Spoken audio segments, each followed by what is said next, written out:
I'm at my alternate bench and I have cleaned out the pocket, so I can show that. It's all cleaned out, unsoldered and removed. I left the jack wire in. Now the first thing I did was to draw a circuit of what it came like, just so I knew. And then I wanted to do dual volume controls, so I drew another circuit which does the job amply. No push-pulls on this, just two pots. Now I was very disappointed in the cost of a concentric pot, so I started to have brain farts, like what could I do? So I thought, well, could I use a push-pull pot on the neck pickup such that if I was to pull it out, it would not be a volume pot anymore. I could turn it into a tone control for the bridge pickup, which is mostly where it would be used in my case, because neck pickups are typically already very warmish, and I rarely use it except for blending, now that I have been able to accomplish this on a couple of guitars. So I came up with this circuit. I'll just give you a quick little overview. It looks like that. Now this is the standard circuit where I'd have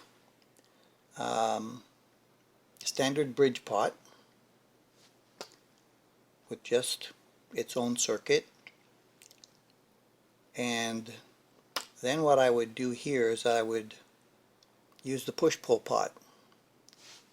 The push-pull pot,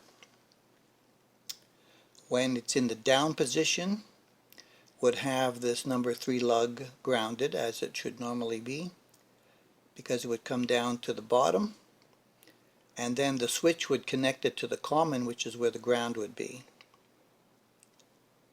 And the signal from the pickup would come through, go through the switch, up and around into number 2, be variable inside the resistor, and send the signal out to the switch. And then whichever one you're pulling on the switch, up or down, it sends it out to the jack here. So this is standard. It'll work perfectly like that. And it doesn't interfere with this one because by joining this wire in, because this wire is going to the bridge volume control, is going up to a lug which is connected to nothing when it's in the down position. So, page 2, this is what happens when you pull it out. So I'm hoping this is going to work just the way I've come up with it.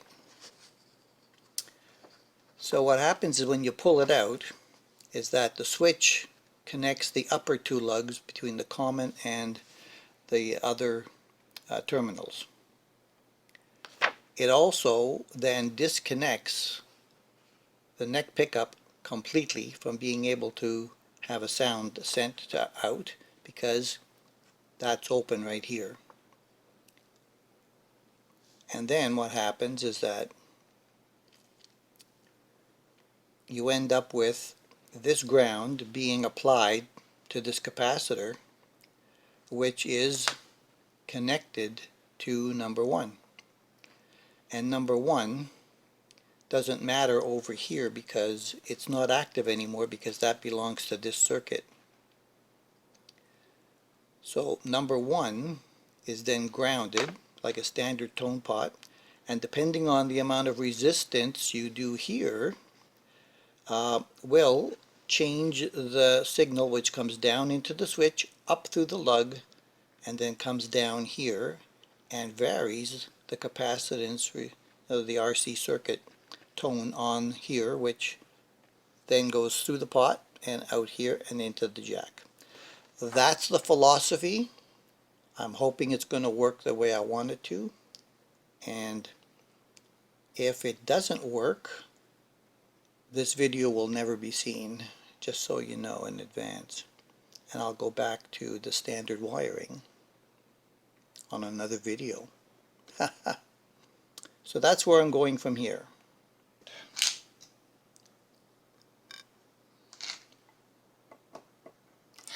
I just want to take a look underneath here, since there's a cavity right there at the neck pocket to begin with, to see what's under these. I'm just curious.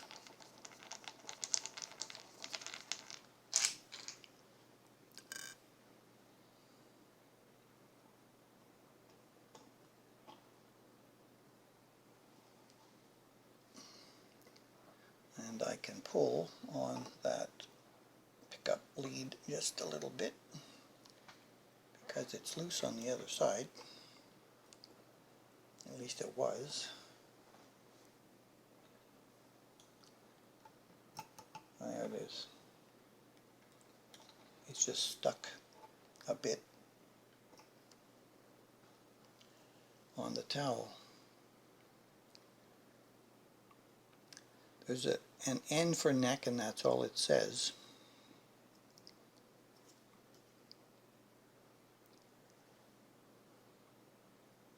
I don't see a ceramic magnet.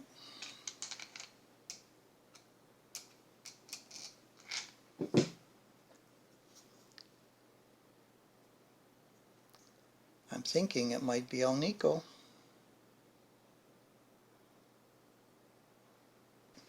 So yeah, the neck pocket goes right up here to the bottom of this, or to the top of this pickup. Very interesting. I'm doing some work on the wiring of the guitar, and I just wanted to show you that old trick from back in my 20s when I worked on a bench a lot is to have a schematic, and when you're wiring stuff up, make sure that you color in the stuff that you've done to your drawing so that you know where you are and what's not done. This pot is going to be the volume for the bridge. It measured out at 513. Okay. I made a little mistake on my drawing also. You see here that the pots are facing down this way, but I should have spun it around and faced it that way. So here the 1 and the 3 will be reversed. I'll have a revised drawing at the end. It's good enough for me right now because I know what I'm doing. Now, on the push-pull switch, it's measured out at 495K, and I've provisioned it with the wiring that I've already done out of the guitar. So basically, on the drawing, it looks like that. So that's all provisioned. So now it's only a matter of hooking up the signals to this thing and mounting them in the in there. I've also hooked up the wire that goes from the jack to the switch. I've shortened it. I cut off about that much, and still left enough that if I have to pull the jack out, I'll have enough room to put another jack on that end of that wire. And I may be able to use this as a signal wire somewhere in there as an extra piece. So I have shielded wires for the signals of the bits and pieces that I took off, and there's very long pieces of shielded wire on the pickups should I need to be able to do it, but there's not that much wiring involved in here, so I should be just fine with those yellow pieces over there. I just want to add a note in between here that when you're working with pots, they have kind of a textured finish on them, you need to take a knife and kind of scratch that off and make it, you know, a nice shiny metal area so that the solder for your grounds will stick nicely on the back of your pots, and that will alleviate you from having to overheat this and trying to make the grounds stick and potentially changing the value of your pot. Overheating resistors will cause their value to change, and that could normally go up when they're heated, but such a small pot with such a small thin can could overheat very quickly and actually burn part of that trace out that the wiper runs on. So scratch all your grounds. Okay, so I'm hand holding the camera and just wanted to show you a close-up of the finished wiring on the push-pull switch.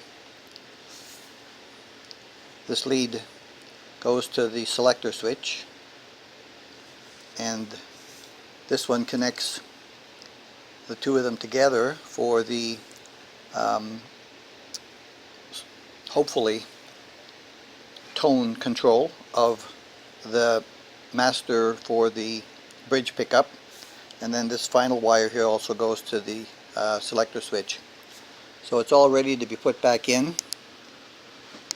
The selector switch already has the jack installed. This side is not soldered yet because I have to put that other ground on. And then bridge goes on this side here of the switch, and the neck goes on this side of the switch. So that's where I'm at. I'm going to put it all in, finish the soldering, and I'll take it over to the amp and knock on pickups and see what happens. You know, I think I'm as surprised as anybody could be that it seems to work with the tap test over at the amplifier. There is one thing that occurred though that I need to point out, is that in my schematic I connected the capacitor to lug 1, and it was causing the tone to work in reverse, so I had to move that over to lug 3, and now I believe it's working correctly. So capacitor over to lug 3. I will correct that on the schematic. So that's the installation, and I'll polish it up and get the neck put back on. By the way, the neck is looking really, really good. And that's what the neck is looking like. Sorry for the hand holding jitter. But yeah, I did 3 treatment of the lemon oil, Dunlop lemon oil. Let it soak in, rubbed it with the fingers, let it dry naturally, and it feels really good, it looks really good. I've got the neck back on, and I just wanted to make a note that there was shielding on the back of this plastic cover in the back, but as you saw, there was no shielding inside the back of the body.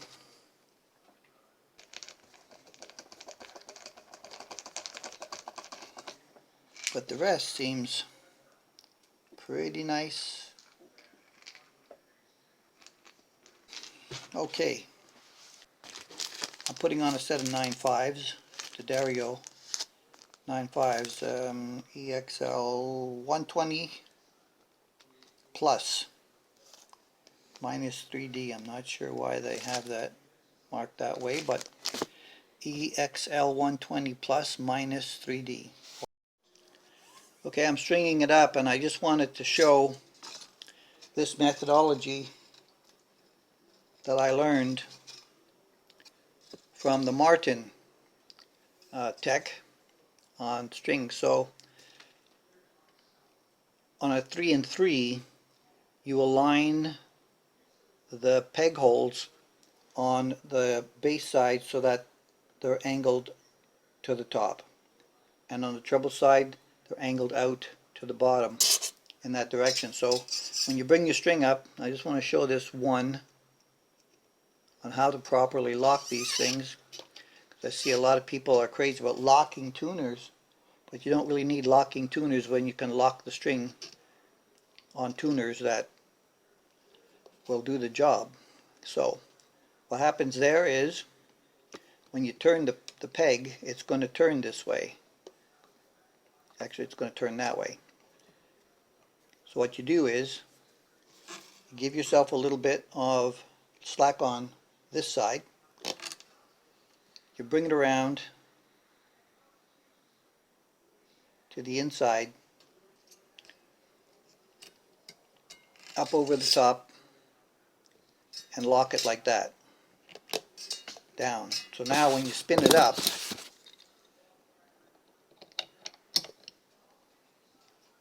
the tension on the string is going to lock in where you put it around and up. And then just make sure that the string winds below that and get it in the slots, front and back, and presto, you have locked strings in place. I was blown away when I saw that by the Martin Company tech stringing up a guitar, and I've been using it on every guitar that I have, and it works absolutely perfect. There is no slippage when you do it this way. Okay, the reveal is this. With the switch in the bridge position,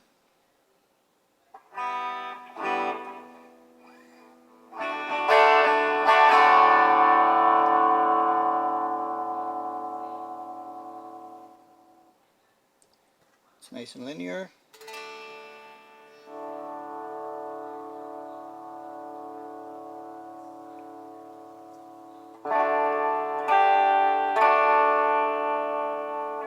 Perfect.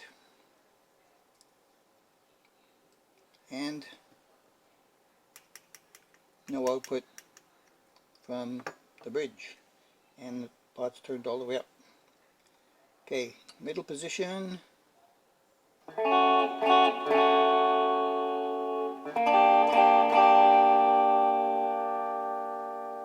We got both. Turn that one down.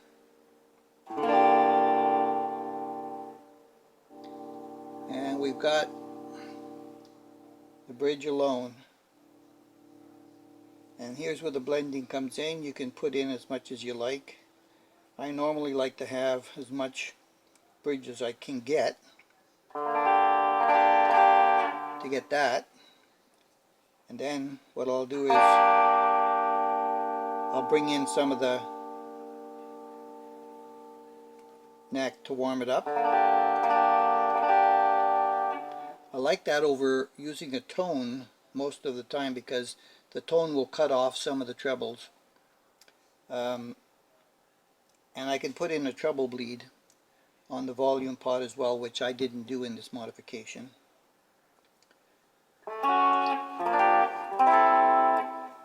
And so that's given me the opportunity to blend both of them together. So now with that one down and this one up, nothing there, and I got it there. The surprise to me was that in the, well, I'll get to that. Bridge is still down. So in the up position with the push-pull in, I've got just the neck.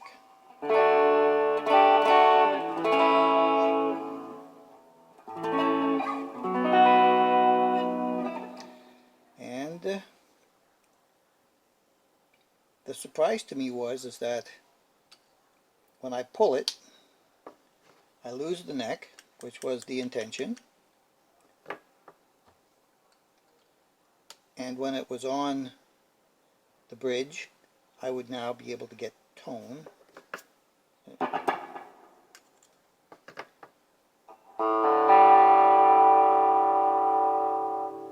Which works. What I wasn't expecting was that in this position, pulled, if I go to neck,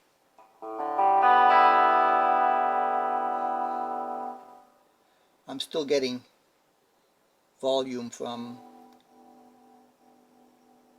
the bridge. I'm not sure how that happened.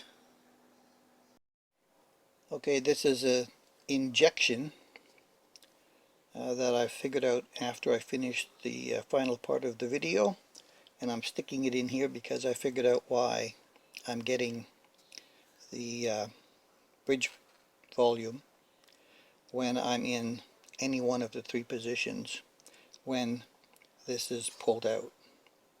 So what happened is that I have the output of the volume pot here connected to these contacts, which get bridged down here when it's pulled out.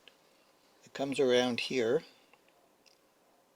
goes through the pot, and out onto the neck circuit, and goes out, and that's why I'm getting it. I would have had to have had another set of contacts to be able to break this circuit so that that didn't happen, but whether it happens or it doesn't happen, there's no adverse effect on the operation of the guitar, because that's what I'm looking for at the time, is the bridge with tone, and I don't really care which position the switch is in at that point.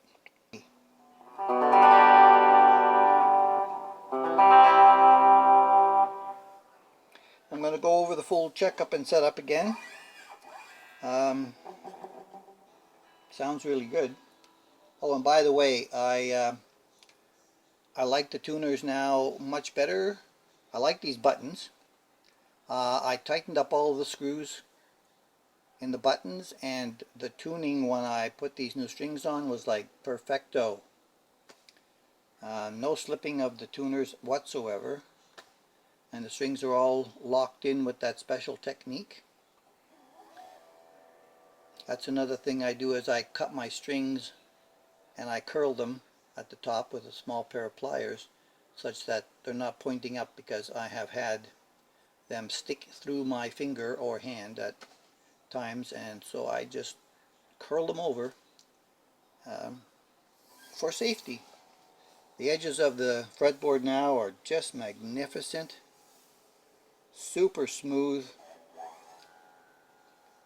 The laurel wood looks really great. Over here in this light on my desk, it looks much darker than it did in the video than what I took over at the other table. So yeah, gosh, it's just like super perfecto now. Absolutely great. And I shined it all up with another, look at that, super, eh? Really happy, and this ends part 2. Thank you for enduring me in this little adventure and seeing if I could make that work. And we'll see you in the next one.